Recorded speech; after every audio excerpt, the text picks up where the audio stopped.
ela é zero. Aí a deformação que você vai dar nessa esfera perfeita que vai ser esse valor. Se você faz uma barriga, faz uma deformação para frente, né, como se fosse uma barriga, ele vai ter um grau negativo, né, um valor negativo. E se você faz uma deformação para dentro, ela vai ter um grau positivo perto de zero, né? Então,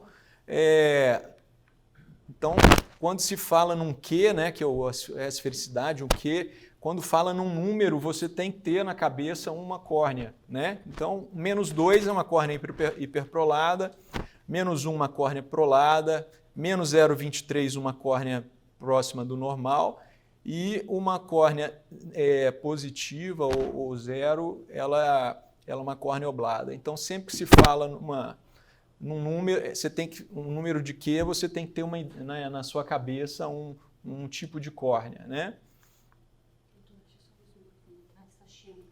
Fique à vontade. Beleza? Uma boa definição da esfericidade. Obrigado. Então, o nomograma, a esfericidade, né, atualmente é o melhor parâmetro para seleções de anéis. Você tem uma tendência de implantar menos tecido, né, para obter o mesmo ou melhor resultado.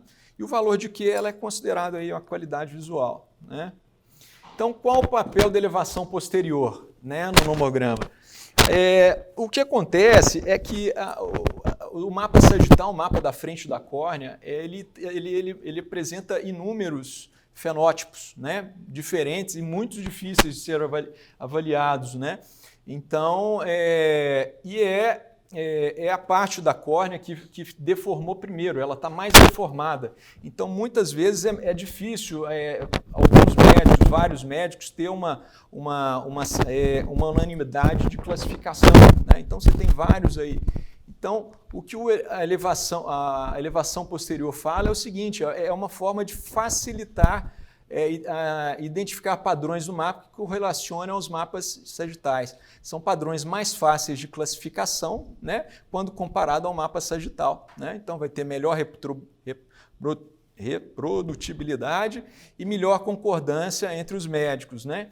Então, é aquele negócio, a primeira coisa, o mais importante para você selecionar bem um segmento que vai ser utilizado num paciente com ceratocone é você identificar o tipo de ceratocone que é. Se você identifica corretamente, você está com um jogo quase que ganho, né? Para você ter um resultado bom. É como se fosse lá em Belo Horizonte você fazer 3-0 no Cruzeiro, né? Com 10 minutos o jogo está quase que ganho, né? Então, assim, é o mais importante. Então, essa elevação posterior é de uma simplicidade muito, muito interessante, que ela basicamente só tem 3 tipos, elas são baseadas em padrões geográficos, né? Que é a lagoa, né? Você vê aí, ó, é água cercada por terra, pode ser chamado de ilha também, que é o contrário, né? Tem o istmo, que é um pedaço de terra que liga 2 continentes, ó, ele parece com o istmo, e a península, que é uma quantidade de terra que avança para o mar, né? Então, essas são as 3 variações. Então, basicamente, se você achar essa elevação posterior aqui, você já classifica, você tem uma chance de classificar, né? Que equipamento é esse? Esse é o Pentacan. É o Pentacan. Mas também funciona no Galilei, não tem problema nenhum. Orbiscan a gente não usa muito mais, né? Não usa mais não, mas poderia. Tem gente que usa. Então, aí a lagoa você vai ter um nipple, o istmo você vai ter um boltaio, um astigmático, a península você vai ter aí um oval, né? A única diferença é essa lagoa descentrada aí, que é o da pelúcida, né? A única diferença, mas também é uma lagoa, né? Então, aí, ó, você tem um mapa que é o Pentacan, né? Você tem um mapa aqui, é o corte sagital, o mapa sagital, aí você fica na dúvida aí, o que é isso aí? É uma pelúcida, né? É um oval, né? Que aí iam dar segmentos diferentes, mas se você vai na elevação posterior aqui, que é embaixo, né? Você vai ver uma península, então isso aí é um oval, né? A dúvida acabou, né? Então você já já resolveu mais fácil, né? Outro aí também, aí, você vê aqui, ó, bem deformado na frente, mas parece um oval, né? Parece um oval, mas na verdade, se você pega a elevação posterior, vai ter aqui uma ilha, né? Uma lagoa. Na verdade, ele é um nipple, né? O tratamento é bem diferente, né? Então, classificou direito o tipo de ceratocone, a chance de você acertar aí, ter um resultado bom. É isso, para isso que veio a elevação posterior, para facilitar mesmo a classificação do tipo de ceratocone, né? Então, cada tipo de... Esse aqui é mais ou menos opa, volta. Fala dos tipos de segmentos que a gente tem, basicamente aí é o de 140, 160, 210 e o 320, né? Então, cada um vai ter um resultado aí, né? O de 140, geralmente, ele age mais em astigmatismo, o de 210 mais em miopia, o de 160 ele tem uma variação bem equilibrada, né? E o de 320, que aí é um anel novo aí, que para córneas hiperproladas, né, com ceratocones muito avançados, ele é realmente bem indicado.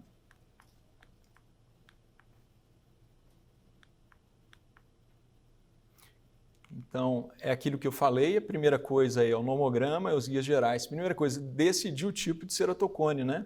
Central, oval, né? Bow-tie, pelúcida, nipple. A esfericidade corneana, você vai precisar dela também, e a paquimetria no eixo mais curvo e provável caminho do anel, né? Então, na verdade, a esfericidade corneana, o que você vai fazer? Você vai selecionar um anel que deve induzir uma mudança na esfericidade com um resultado próximo de uma córnea normal, que é 0,23, menos 0,23, com uma variação de 0,08. Né? Então, isso aí é o que a gente tenta fazer com todo ceratocone. Né? Então, o oval, né, que você vai usar segmentos de 210 ou 160, né? Aí, ó, você vê aqui a elevação posterior, aqui uma península, aqui um istmo, né? Aqui a variação, é um gráfico mostrando a variação de Q com anel de 160, né? Com um segmento ou conjunto de segmentos, né? Você vai selecionar para ter um conjunto ou um segmento que vai aproximar de menos 0,23. Você pode usar essa tabela ou então você pode usar essa aqui, que é a tabela do nomograma antigo do Ferrara, que pela esfericidade ele já vai te dando os segmentos aí, né? A escolha de segmentos. Temos aí o nomograma do nipple, né? Que é a característica dele de elevação posterior é a lagoa, né? Astigmatismo baixo, córnea hiperprolada, você pode usar 210 ou 320. Isso aqui mostrando que o 320, no mesma espessura, faz uma variação bem maior, né, do valor de esfericidade, né? E cada um tem uma. Então, basicamente é o seguinte, se você tem um Q, né, um nipple, puder ser usado 210 ou 320, como escolher? Se tiver um astigmatismo até 3, 210, maior que 3, 320. Essa é a pelúcida, geralmente a gente vai usar um anel de 140, vai variar pela quantidade de astigmatismo, você vai aumentar aqui a espessura, né? E tem um astigmático, esse aqui ele gera muita dúvida, porque o mapa sagital dele e o mapa de elevação posterior ele é igual ao do bow-tie, mas ele não é um bow-tie, ele é um ceratocone astigmático. Por quê? Qual que é a diferença? Ele vai ter um valor, ele vai ser uma córnea bem mais hiperprolada do que um bow-tie. Um bow-tie, para a gente ter uma ideia, assim, seria como se fosse um plano menos 6 e um ceratocone astigmático seria um menos 6 com menos 7. Então ele vai ter muita miopia, muito astigmatismo, né? Então, dependendo aí do astigmatismo, você vai colocar até 6 de 320, de 6 a 10, 2 de 140, 200, ou um 350, ou um 320, 250, maior que 10 também é a mesma coisa. A gente tem poucos trabalhos aí mostrando qual que seria melhor, né? Hoje está tendo uma tendência de colocar mais de 320, né? 320. Essa aí é a variação aí do 320. Ele aí, ó, 320 é um anel bacana demais, né? Que hoje em dia nós estamos colocando ele em paciente com 80 de curvatura máxima. É um negócio que há pouco tempo era um paciente próprio para transplante, nós estamos colocando ele. Então, assim, é fantástico. E a recuperação rápida, você implanta uma lente com pouco tempo, você tira o paciente de uma fila de transplante. Então, assim, é fantástico, está sendo muito usado. Hoje em dia é uma das coisas mais interessantes.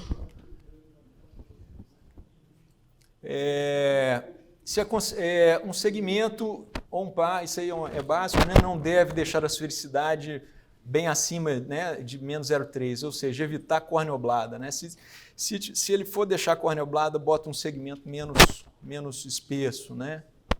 Então, evitar, regras gerais, evitar hipercorreções, inversão de eixo, hipermetropia, que é positivo, evitar implantes em áreas mais planas, qualidade de visão é mais importante que resultado refrativo.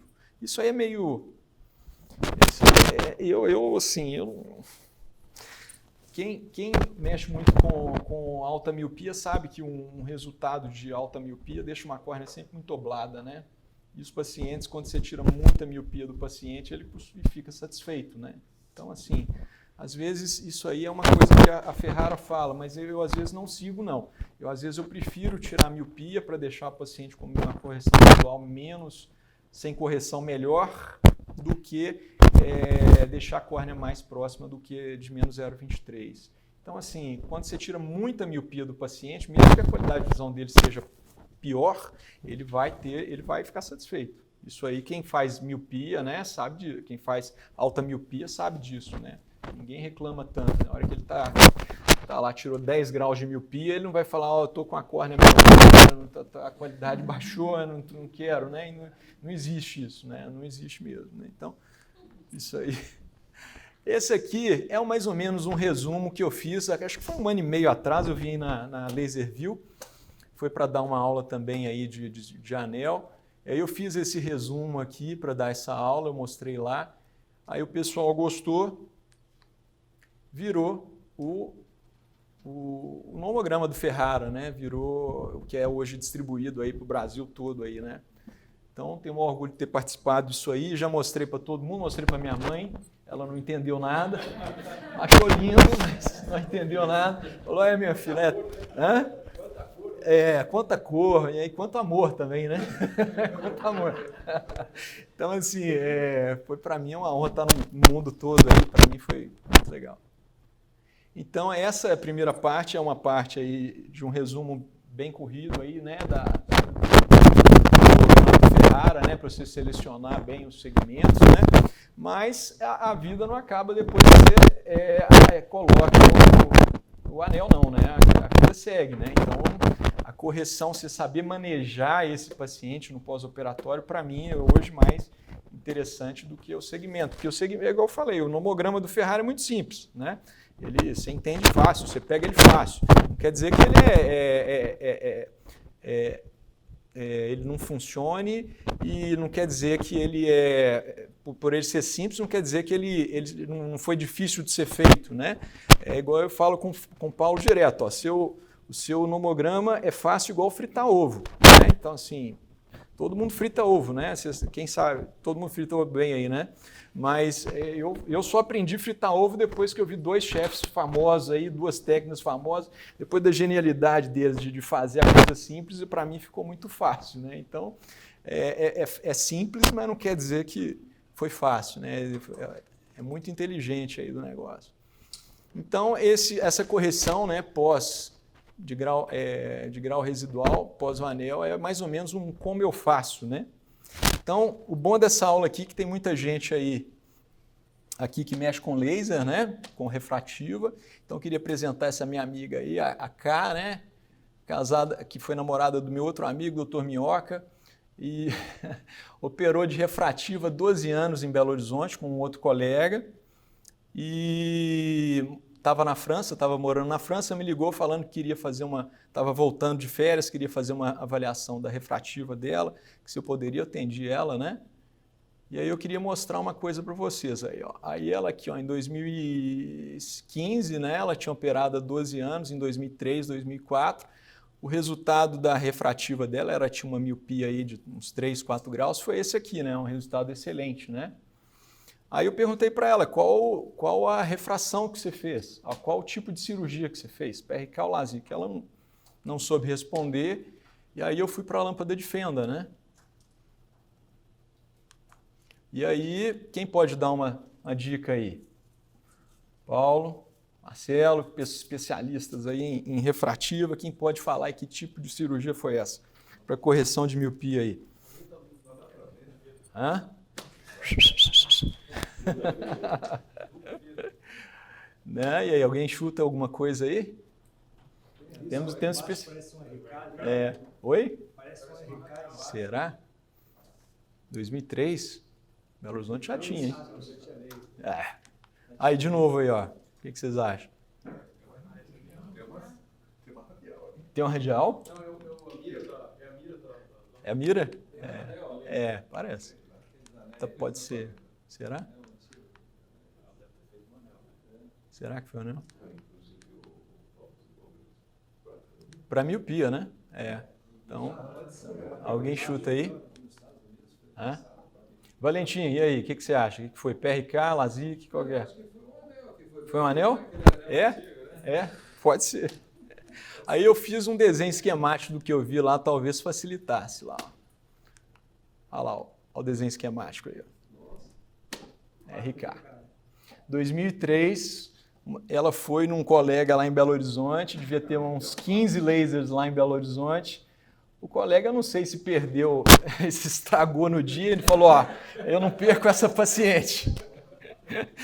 Ele fez uma RK no paciente, uma menina de 20 anos, né, em 2003, e ficou ótimo, não ficou? Ficou perfeito, né? Ficou perfeito, né? Então, o que eu queria falar com isso aí, com essa minha amiga K aí, era um questionamento que eu queria te falar. Será que um dia anel manual vai ser igual uma RK? Será que nós vamos abandonar? Estava conversando com o Valentim ali, né, Valentim? Será que não está na hora de abandonar esse anel manual, não, hein? O manual tem que sair. Não está abandonado, não. Aí, isso aí, para vocês verem que eu não tenho nada com a Ferrara, que se fosse pela Ferrara, faça um anel manual, né? Então, assim, ninguém faz um RK hoje porque, estou 2, 3 horas de Belo Horizonte, de Curitiba, né? Mas faz anel, né? Faz anel dentro de Belo Horizonte, né? Faz anel, a não ser aqui em Curitiba, acho que aqui é menos, né? Como é que é aí? Como é que é a porcentagem aí? Não, anel manual. Lá em Londrina, deve ter. Lá em Londrina, que é uma cidade que pega 1 milhão de habitantes, só se fazia manual até o ano passado. Até o ano passado. Então, assim, é uma forma, igual quem falou aí, de democratização de cirurgia, né? Se falou, né? Então, eu acho que hoje o Fenton pode fazer manual? Pode, claro, desde que você fale com o seu paciente, deixa claro para ele, olha, é uma cirurgia mais arriscada, né? Então, assim, eu acho que é o que eu falo lá, e acho que, sei lá, o Paulo fica bravo comigo, o pessoal lá fala que para eles é pior, né? Porque eles querem vender anel. Eu não tenho interesse nenhum disso, né? Então eu falo assim, eu acho que para uma pessoa que é especialista em anel, que faz um volume muito grande de manual, ótimo, perfeito, fica a mesma a qualidade de visão pós-operatória depois de um certo tempo é a mesma. Mas se você é uma pessoa que não tem um volume muito grande, não tem uma mão muito boa, a cada 1 mês e meio, 2 meses vai fazer um manual, é uma cirurgia muito mais complicada, com índice de complicação muito maior, né? A chance de complicar é muito grande. Eles falam 2% de complicação de manual, eu não acredito nunca. 2% na mão do melhor cirurgião de manual, mas na média da população isso é muito maior. Então, assim, será que a gente um dia não vai... Tá 5 horas de Belo Horizonte, pega um ônibus, vai lá e faz. Ninguém faz uma RK lá em 5 horas, né? Ninguém faz. Todo mundo vem para cá para fazer uma refrativa, né? Fazer um laser. Então, e a minha opinião hoje é que um dia isso aí tinha que acabar. Assim como acabou a FEC, né? A FEC acabou, né? Olha, se tivesse alguém de Belo Horizonte aqui, eles iam saber quem é. Aqui a gente tinha um saudoso, Jaime Vendal, que fazia mini radiais, ficavam fantásticos. Pois é, mas esse aí fez muita confusão lá em Belo Horizonte, viu? Pela confusão a pessoa já identificava, não queria saber, mas assim, quando eu dou aula lá em Belo Horizonte, eles falam, foi fulano de tal, né? Mas ele já até não está entre nós mais, né? Deixa pra lá. Acha que foi até hoje.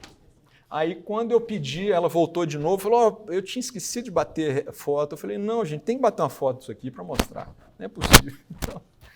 Então, essa é a minha reflexão aí sobre isso, né? Porque é meu ponto de vista que a curto prazo para o pessoal, até falo, o pessoal da Ferrara, sei lá quem vende lente ou vende anel, pode ser pior, mas a médio e longo prazo, quanto mais gente fizer com resultados ótimos, excelentes, mais o procedimento vai ser difundido. Essa que é a minha visão. Então, eu sou um fã do anel, né, faço muito também, mas eu acho que tem que fazer com segurança. Eu acho que é isso.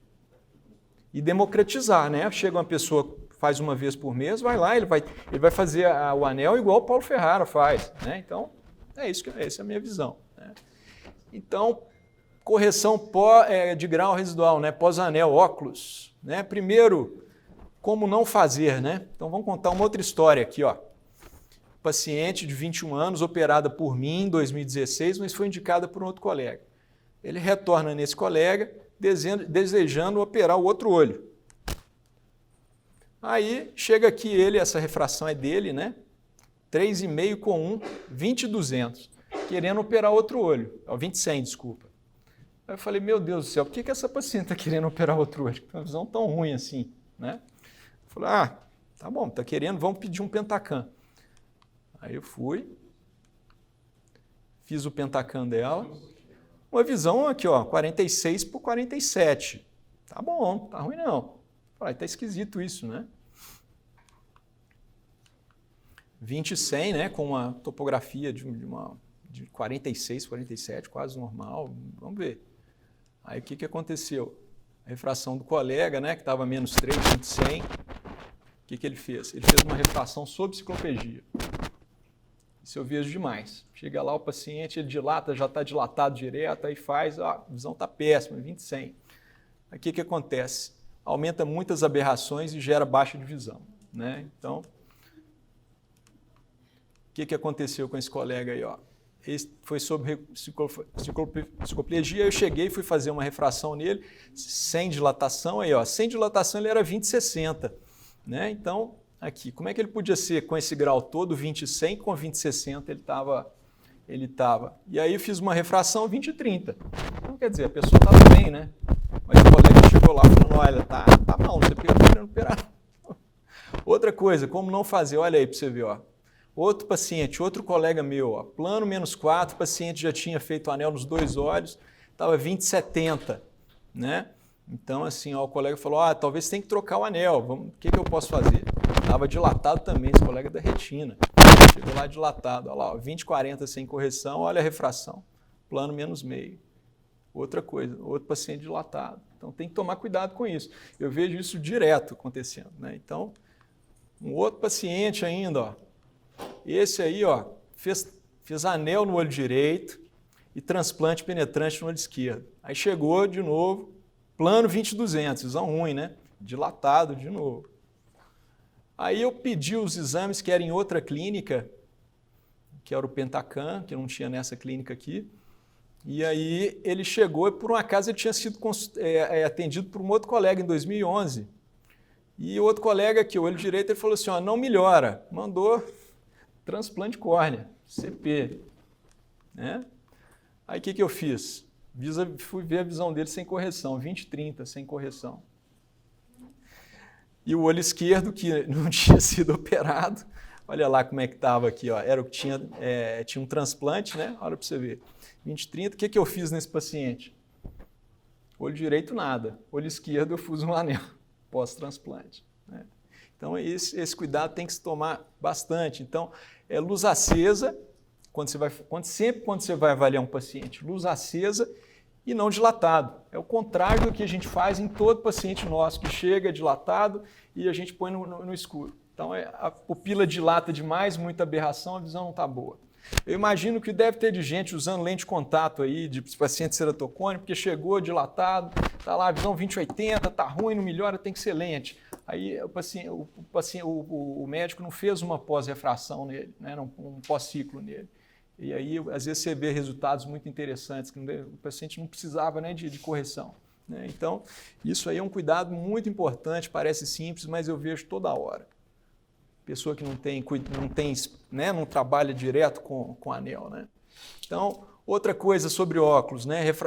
Dicas úteis aí. Ó. Se você coloca um anel curto, com pouco tempo ele está com a refração estável. Ele fala que 3 meses, mas às vezes com 1 mês, 40 dias ele já está com uma refração bem interessante. Agora, se você pega um anel longo, 320, essa refração ela pode melhorar progressivamente aí com 6 meses até 1 ano. Demora, é interessante isso. Quem me falou isso aí? Ó? Dr. Paulo, ele que fica falando. Então vamos ver um caso aqui ó, interessante também. Ó. Anel de 320, pré-operatório.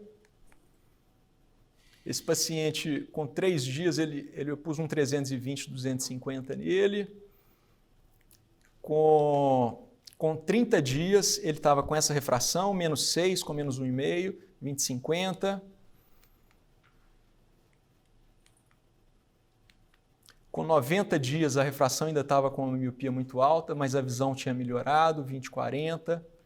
Aqui o que aconteceu? Esse paciente ele tinha uma catarata no outro olho, não sei se congênita, eu fui mexer no outro olho, fui operar o outro olho. Ele já tinha colocado anel também, e aí eu fiquei um tempo sem ver ele. Com 8 meses, olha como é que baixou a refração. De 7 para 2. Com 10 meses, baixou mais. Isso eu ia adaptando uma lente nele, ele falou, estava bom, agora ficou ruim. A lente ficou ruim. Aí fui ver, ele estava hipercorrigido. Olha lá, meio com 1,5. 12 meses, baixou mais ainda. Baixou, só a visão que melhorou um pouco, aqui, 20/40 para 20/30.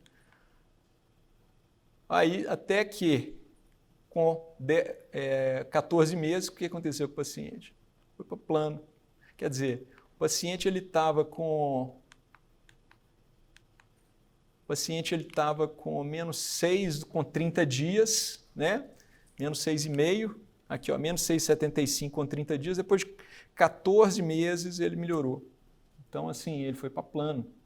Então, assim, o anel longo tem que ter paciência, porque a córnea demora para voltar, a lubrificação demora para melhorar, existe uma neuroadaptação, existe o anel fazendo efeito por muito tempo, né? Então a gente tem que ter muita paciência. Então aí olha a diferença aí, ó. Ele foi de 58 de curvatura média, né, para 46, né? Olha para você ver que aplanamento de 12 dioptrias, né?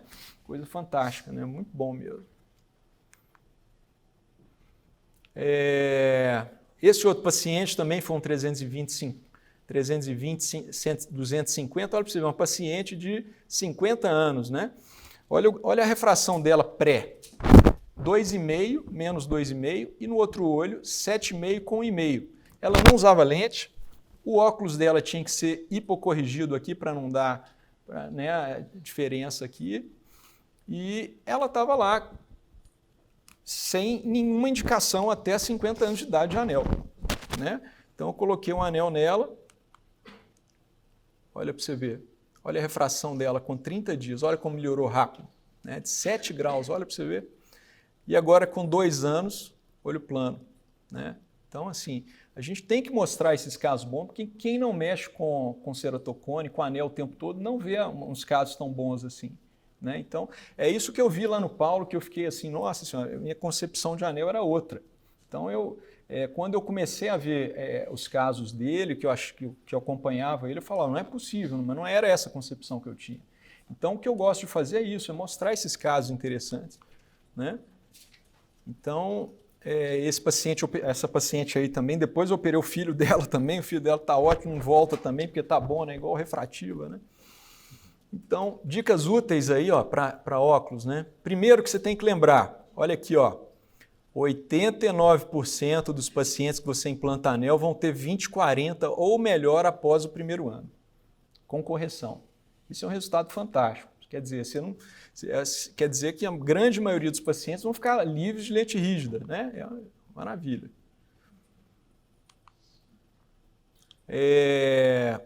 Cuidado com o autorrefrator, né? Igual eu mostrei aquele caso lá, -4 de autorrefrator, vai dar meio, né? Você tem que tomar cuidado, não é bem assim, né?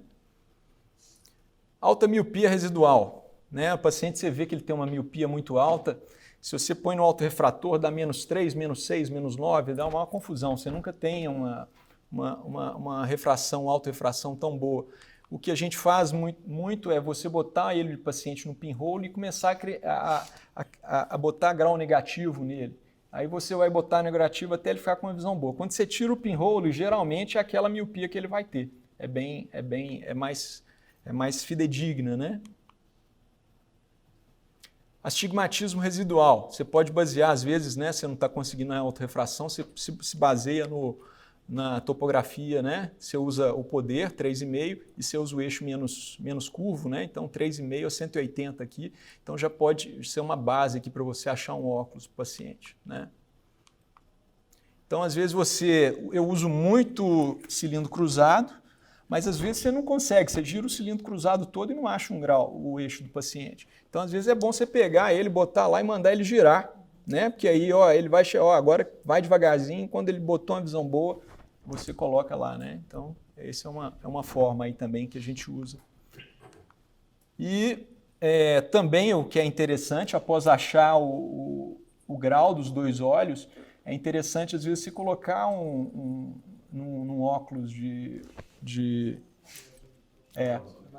armação de prova, né? E você põe aquele grau, que às vezes a pessoa está achando que está no grau, mas fica aí na sala de espera com um pouquinho, com esse óculos aí. Às vezes ele fica muito incomodado, aí você vem, vai e mexe de novo na refração. Isso aí é interessante, o Paulo faz muito. Agora, além de tudo, para óculos, paciência, né, gente? Tem que ter muita paciência, viu? Porque é um cirurgião meio diferente, né? Porque o cara que opera e tem que ter paciência no pós-operatório, para você lidar bem com o paciente de anel, tem que ter muita paciência.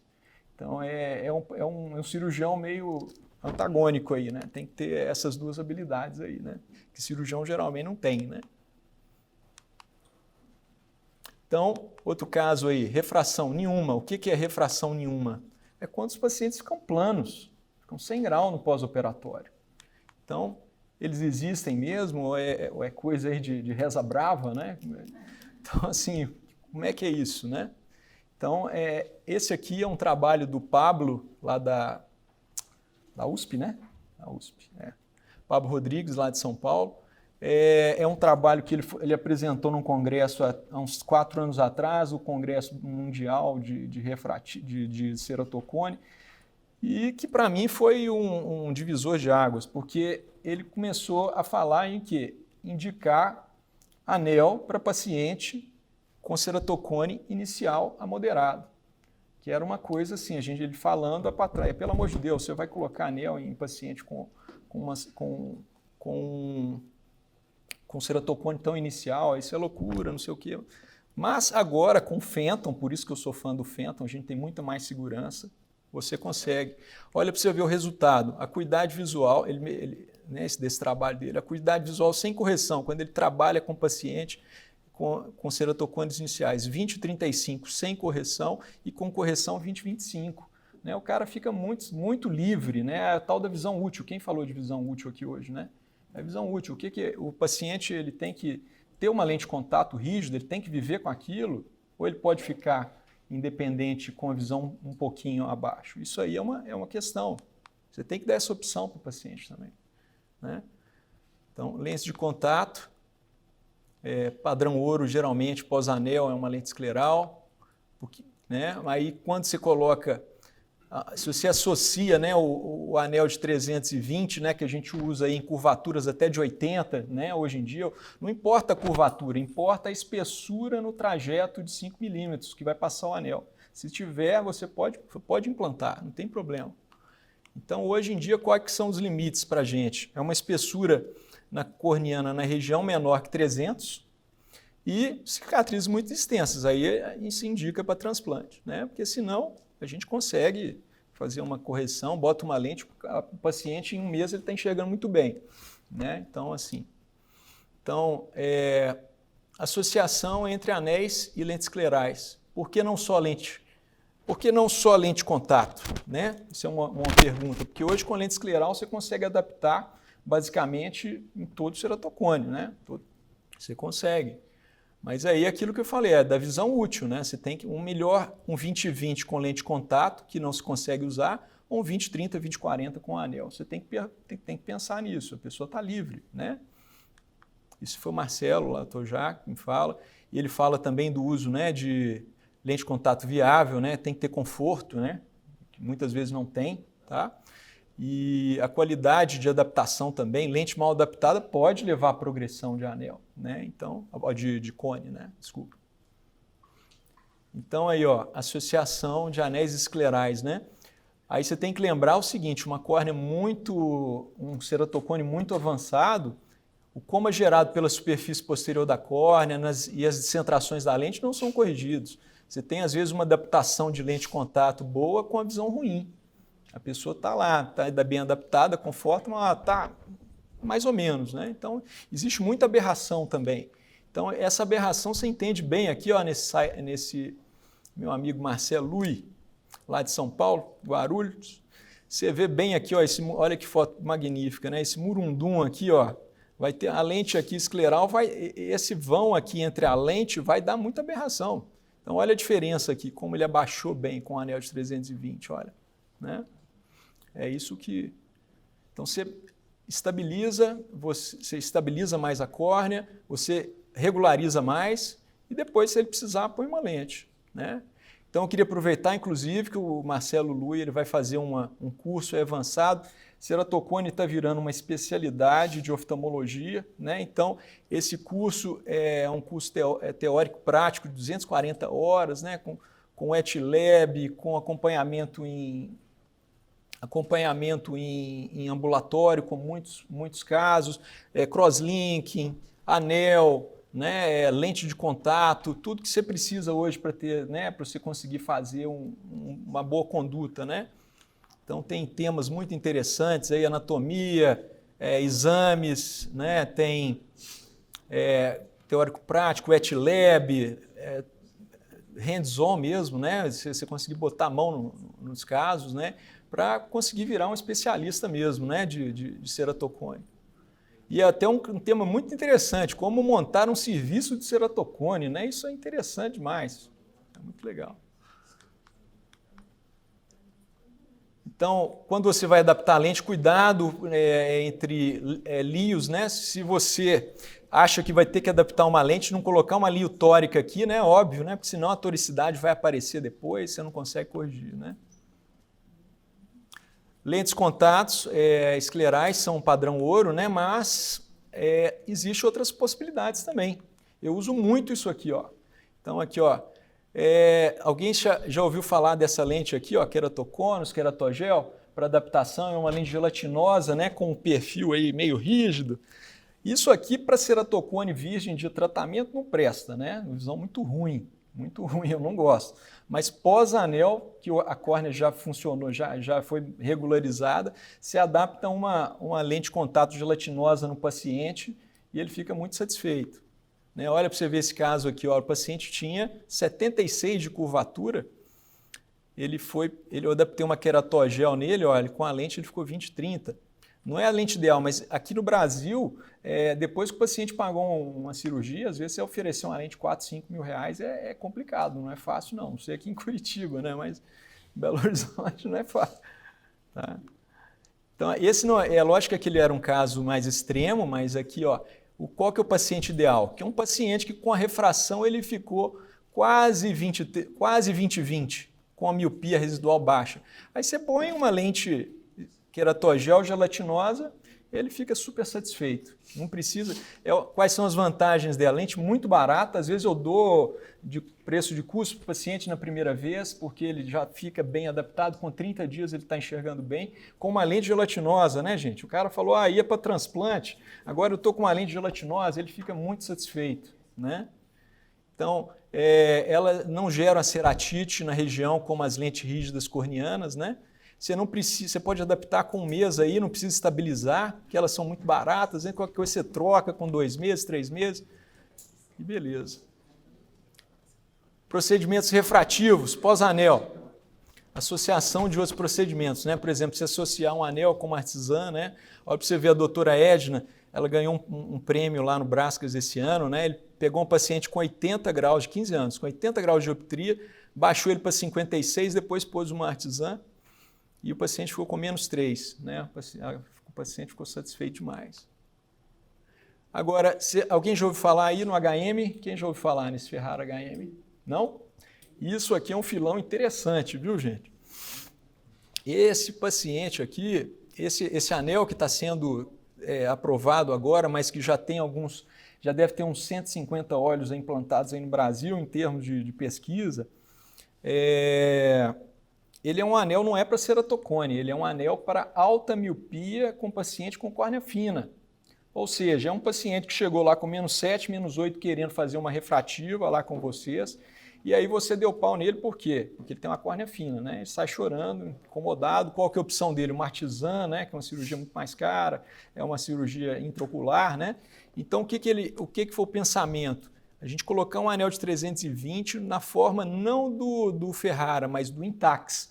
O Intax, ele tem um corte fusiforme, né? Ele não é corte triangular, então ele dá menos glare, menos opacidade, e ele está a 6 milímetros do centro óptico, não está 5 igual um anel comum. Então, o que você vai fazer? Você vai implantar isso aqui, ele é um anel grosso, 400 micra, você vai implantar ele, ele vai tirar em torno de 4,5 a 5 graus de miopia, primeiramente. Faz com Fenton, né? Logo após, você faz um PRK, pouquinho, né, no paciente, para conseguir tirar o resto do grau do paciente. Então, isso é um filão de quem mexe com refrativa sabe que deve ter, sei lá, uns 10% que você não consegue tirar o grau todo e você primeiro implanta. Então, olha aqui para você ver, vamos ver. Então, um anel de 320, 6 milímetros, depois você faz o PRK. Aqui, ó, olha para você ver esse paciente, né? Uma córnea boa, né? Mas aqui, 6 graus e meio, quanto de paquimetria? 480. Né? Então, para tirar esse grau todo aqui, era meio complicado, né? O outro olho tinha 4,5, né? Então, o que fez? Pré-anel, pós-anel, implantou o anel, baixou a curvatura, baixou o grau. O outro olho. Olha o que aconteceu com essa paciente. Ela tinha 2400 de visão, menor que 2400, sem correção. O olho que tinha 4,75 a 3,35, ela ficou com -0,5. Então, ela já ficou com 20, 30 de visão. Então, esse olho já estava assim, satisfeitíssima, né? Satisfeitíssima. No outro olho, ele tinha 6,5, ela foi para 2. Então, só nesse olho aqui, eu fiz um PRK não de 2, de 75% de 2. Porque não precisa, senão você hipercorrige. Então, em vez de... eu fiz com 3 meses, mas está preconizado, talvez vai sair com 6 meses. Tá? Mas com 3 meses já tá regularizado. Então é um anel, qual que é o problema? Anel, PRK pós-anel já foi feito muitas vezes, mas anel de 5 milímetros, quando você bate o laser, você tem que fazer uma zona óptica ou muito pequena, ou então o laser bate no anel e vai dar raising, entendeu? Então esse anel ele é maior, dá menos glare, porque ele é fusiforme, e ele é mais espesso, ele tira 4, 5 graus de miopia. Então tem pacientes aí com 10 de miopia, 12, que foi feito isso, depois o anel e foi feito. Tá o Guilherme lá de Brasília, tá o Pablo, tem o Coscarelli lá de Belo Horizonte, eles estão fazendo muito. Eu tenho 3 casos só. Por quê? Porque o anel parou de ser distribuído. Mas dizem que vai voltar agora, vai voltar sim, vai ser autorizado. Mas eu tenho uma série de pacientes lá de refrativa que estão esperando ele chegar. Toda hora chega lá perguntando. Então é uma cirurgia, vai ficar mais barata, é uma cirurgia que não é intraocular, não tem que preocupar com endotélio, com catarata, né? É interessante isso aí, é um filão aí interessante. Gustavo, e o tempo de ação desse anel pode falar que ele vai aplanando e tal? Não, é o seguinte, esse não é o 320 comum, que eu te mostrei que aplanou muito, né, durante 4... Ele é derivado do Intax. Esse, ele não tem aquela ação de oblar a córnea, porque ele não é triangular, né? Ele é fusiforme, tá? Então a córnea, em vez dela fazer assim, ela vai continuar mais ou menos no formato dela. Ela não vai oblar tanta córnea, né? Não tem a mesma força, tá? Então ele vai estabilizar mais rápido, vai estabilizar bem mais rápido, né? Então isso aí é uma coisa aí que vai ser interessante, interessante. Então, a outra coisa que a gente tem que pensar em correção pós-grau é que a gente vai ter resultados inesperados, tá? Então, isso aí é uma outra aula que eu dei, foi na USP ano passado, baseado numa outra aula do Frederico Bicalho, né, que ele mostrou um caso muito interessante, muito engraçado, inclusive, que ele mostrou o mesmo caso para 14 médicos diferentes. E tivemos 14 indicações diferentes de anel. 14. Inclusive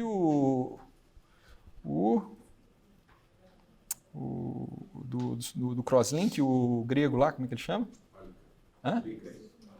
Palicres. Não. Isso.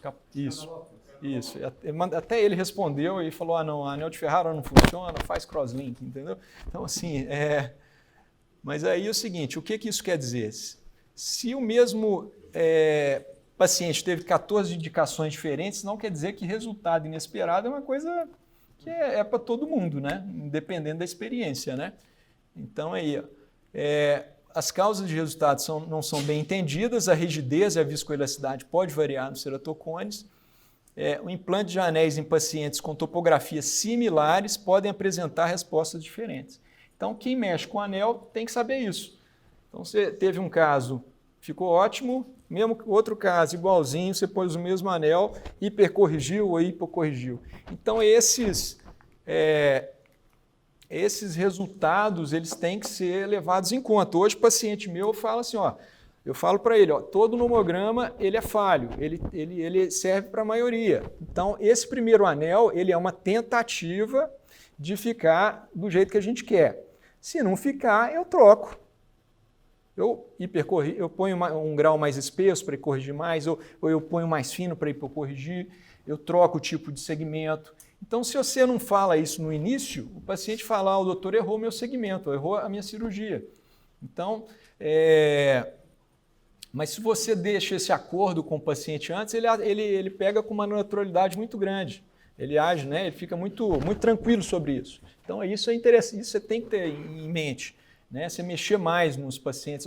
Hoje, com o Fenton, o anel tem um caráter refrativo. Então, assim, o paciente quer ficar sem correção o máximo possível. Né? Então, essas alterações são necessárias. Aqui, vamos mostrar uns casos interessantes aqui. Esse paciente aqui, olho esquerdo, 34 anos, era plano no olho, praticamente, 2,75, tinha essa topografia, né? Interessante que nós temos um grupo de WhatsApp aí de 250 oftalmologistas aí do Ferrara, né? A gente fica conversando, é muito legal. E chegou um assunto lá que isso aqui é uma pelúcida, mas na verdade isso é uma pelúcida like, né? Porque pelúcida de verdade tem que ter um Q mais positivo, e ele tinha menos 0,63. Então ele era prolado, era uma pelúcida like, como a grande maioria né? Então, em vez de um 140, eu coloquei um 210 nesse paciente, para tentar corrigir. E aí coloquei, aí deu esse resultado. Só que o que aconteceu? Olha, o pré 2,8 de astigmatismo continuou 2,6.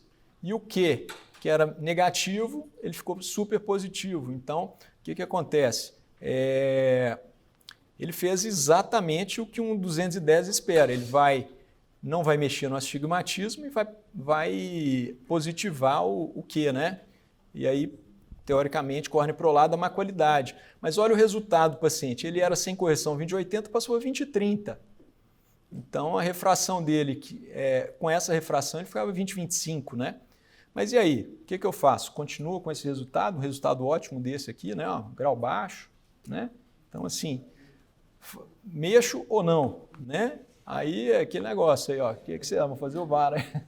Vamos ver se vale a pena, né? O que é isso? Aí voltei lá, na programação, ele está, na verdade, como pelúcio da Leica, ele não manda 140, ele manda 160. Troquei. Olha a diferença, olha aqui, ó. De 3 mais ou menos de astigmatismo, voltou para 1.4, né? E o Q dele até que mudou. O Q dele ficou. O Q não, na verdade, é o seguinte, o Q, quando você troca anel, ele não vai variar muito, não, porque a córnea já foi mexida. Mas o importante é aqui, ó, que o astigmatismo dele baixou muito, né? Fez o que um anel de 160 faria aí, ó, a diferença aí, ó. E aí, ó, para você ver, ó, essa troca aqui, que aparentemente era uma troca, era um resultado excelente, olha como é que ele ficou plano mesmo, ficou plano.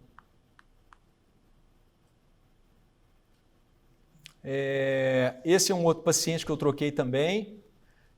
Aqui, ó, você que perguntou, né, de anel de 210, né, que olha para você ver, um ceratocone inferior com baixo astigmatismo, teoricamente seria um anel de 160, mas você pode botar um de 210 aqui, ó, que ele vai corrigir pelo coma, né? Então eu fiz pelo coma isso aí. Ele, na verdade, ele aqui, ó, ele tinha 2400 com essa refração. Ela passou, depois do anel, passou para 1,5 com 2,5, né? Melhorou. A visão dele, né, de 20/400 passou para 20/80 sem correção, 20/30 com correção. O que aconteceu? Já mostrei, né? Hã? Na verdade, ele passou um pouquinho aqui, né? Começou a comprimir muito aqui, ó. Ele tinha que estar mais para cá, né? Então, aí o que acontece? Aí ele gerou esse astigmatismo aqui, né? Que ela não tinha, tá? Aumentou um pouco aqui. Aí o que eu fiz? Reposicionei ele, né? Aí eu vi, ó, sobrou um pouco de miopia aqui ainda, né? Então, se eu botar um anel mais espesso, ele vai melhorar um pouco mais, né? Então, foi isso que eu fiz. Aí ela passou aí, ó, dessa refração para essa aqui, ó, 1,5. Melhorou mais, né? Então, uma coisa interessante que aqui a gente vê isso aqui, ó, nesse reajuste de um 210/200 para um 210/250, né, colocado lá no lugar certo, olha aqui, o coma.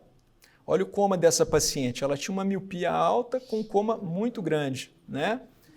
Pós o primeiro anel, ele abaixou, mas não abaixou muito. Depois que eu troquei o segundo anel, olha como melhorou, né? Então, anel a gente não corrige só a refração, a gente corrige a aberração, principalmente coma, aberração miópica, aberração astigmática, né? Então, é isso também. Então, esses ajustes, isso aí faz parte do dia a dia quem mexe com anel. Então, tem que estar preparado para isso, agir com naturalidade com o paciente, avisar antes para não ter problema, né? Um problema até jurídico com isso, né? Então, reoperações e trocas dão uma segunda chance para um melhor resultado refrativo dos pacientes que não obtiveram as mudanças esperadas, né, após o implante, né? Então, obrigado. Essa turma aí é a turma aí que eu mostrei vários aí, a turma aí do grupo do WhatsApp, né, a doutora Ed, doutor Paulo. Eu acho que foi de uma valia muito grande e para mim queria agradecer, falar que foi uma honra vir aqui, falar desse assunto que eu gosto muito, que eu sou meio apaixonado e tentar disseminar um pouco mais, mostrar isso para ver que anel é muito bom e tem que ser bem... eu acho que o Fenton, ele veio para... Ele vai disseminar muito mais essa técnica do que tinha antigamente. O que a gente tinha era um ranço de anel de paciente complicado, que saía, que instruía, que tinha complicação. Hoje com o Fenton não tem nada. Você tem precisão, você tem cirurgia boa, democratizou, todo mundo pode fazer, que vai ter um resultado muito bom, né? Então tem que ter experiência. Tá joia? Muito obrigado.